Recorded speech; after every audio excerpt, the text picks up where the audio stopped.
C Joseph Vijay எனும் நான்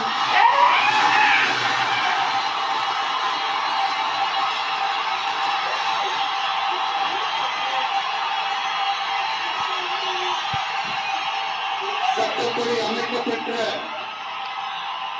இந்திய அரசியல் அமைப்பின்பால்